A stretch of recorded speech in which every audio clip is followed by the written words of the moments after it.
African Airways is relaunching its route to Brazil, and of course this comes 2 years after being grounded and going through business rescue. The airline, as you'll remember, was grounded for quite some time. Heidi Giokos, our reporter, is following the story, and she joins us now from Cape Town. Good evening, Heidi. Tell us where you are. Tell us a little bit more about SAA and what's happening.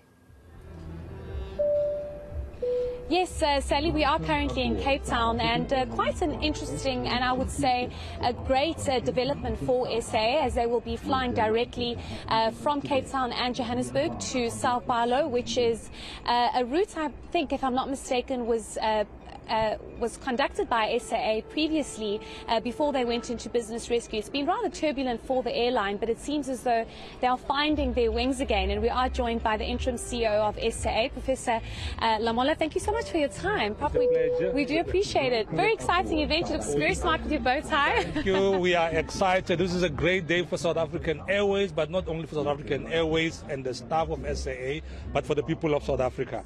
South African Airways is the flag carrier, and after 2 years of hard work and tedious work by our staff members, the board and the shareholder department of DPE, we are able to take South African Airways into the global aviation market. That will be launching our first intercontinental flight, which is to Sao Paulo, Brazil, and which we believe is going to connect South Africa with the rest of the Latin American market in tourism, investment, etc.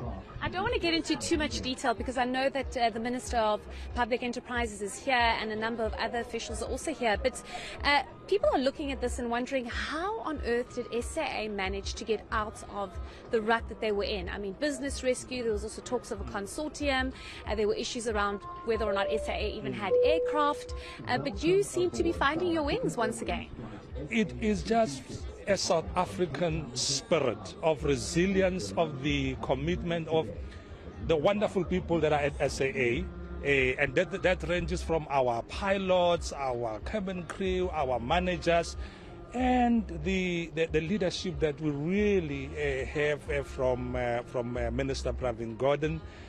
And it's just hard work, really, and we're getting there slowly, but very carefully. Remember, the South African Airways is smaller than it was before.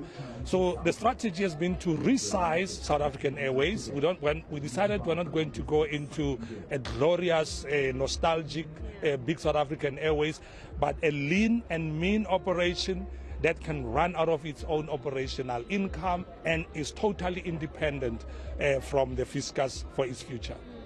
You know, speaking about this leaner airline, you know, many would look at this and go, are you not perhaps falling into the same trap that you were previously? Because if I'm not mistaken, Prof, you were previously flying to Sao Paulo, and that had to stop when the airline was grounded because of business rescue.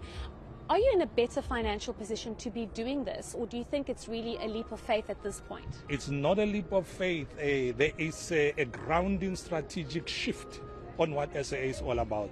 We have learned from the mistakes of the past, and one of those mistakes was to have a strictly commercial airline where all the decisions are taken with the most careful market research. And this particular route, which we are launching now, there's a lot of pressure. We've been under a lot of pressure from our customers. South African Airways have a broad community of loyal Voyager members, some of them platinum, who want to use their miles to fly to New York, to London, to all over the world. And we've been holding on and saying, this new South African Airways, we're going to go baby steps, very carefully, and the choice of this route has gone into the consideration also of the strategic linkages that South Africa has as a member of BRICS with Brazil, and we've done the numbers. Brazil has a population of more than 220 people, and Cape Town has been wonderful to us in helping us to connect with Brazil. And things have changed. During the previous SAA, Cape Town was not what it was within the SA global hub. And there have been some opportunities that we have extracted out of that. And we're looking forward tonight to have a great celebration. We have 3 ministers here with us tonight.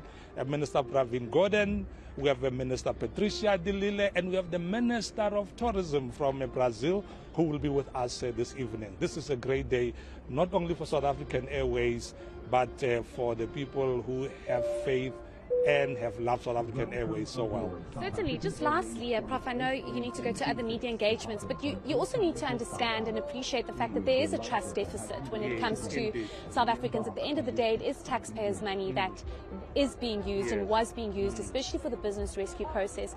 Looking at the situation, would you say that we should not be worried as South Africans and we should just continue appreciating seeing that South African Airways flying high?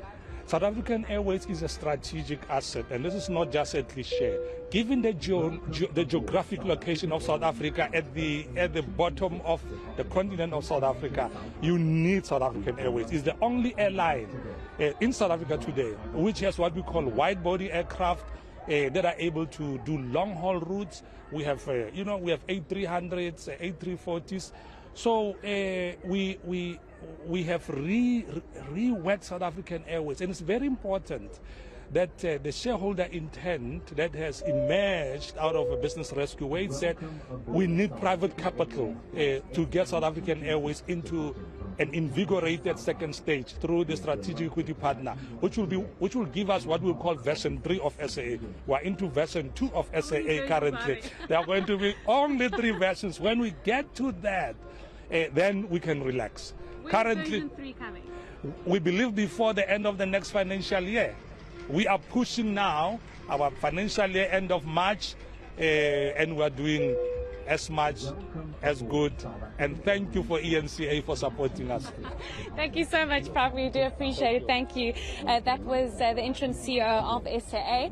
Very optimistic and understandably so, Sally, given the fact that SAA has really come out of a very turbulent time. And I'm definitely going to try and see if we can engage with the Minister of Public Enterprises to try and understand what is actually going on with this consortium. I mean, if the interim CEO is speaking of phase 3, there's obviously a lot that is happening behind the scenes that we need to understand. But this is obviously a welcome move by SAA to say that they are able now to fly intercontinental, and they believe that that is definitely going to bring in a lot, not just for the national carrier, but also for the country.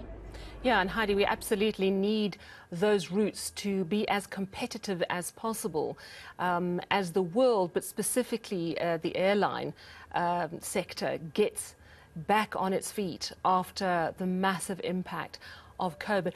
Heidi, I have to ask you, I keep hearing this bing bong in my ear, which I think is part of the background noise of the SAA event that you're at, but it does remind me, because they don't do the announcements at the airport anymore, but it sounds very much like those old bing bong announcements we used to hear decades ago. Or am I going slightly mad? Yes. No, you're not going mad. You know what I find so strange, and I was telling my colleague Mario, that I would have expected this event to maybe be at the airport, but it's at a yacht club with lots of yachts and boats around me. But you're hearing that airport announcement, so I feel like I'm losing my mind. You and me both, Heidi. I have to say, it looks like a very beautiful evening in Cape Town, so do enjoy it, and I think we'll hopefully chat to you later. That's our reporter, Heidi Giokos in Cape Town. Do stay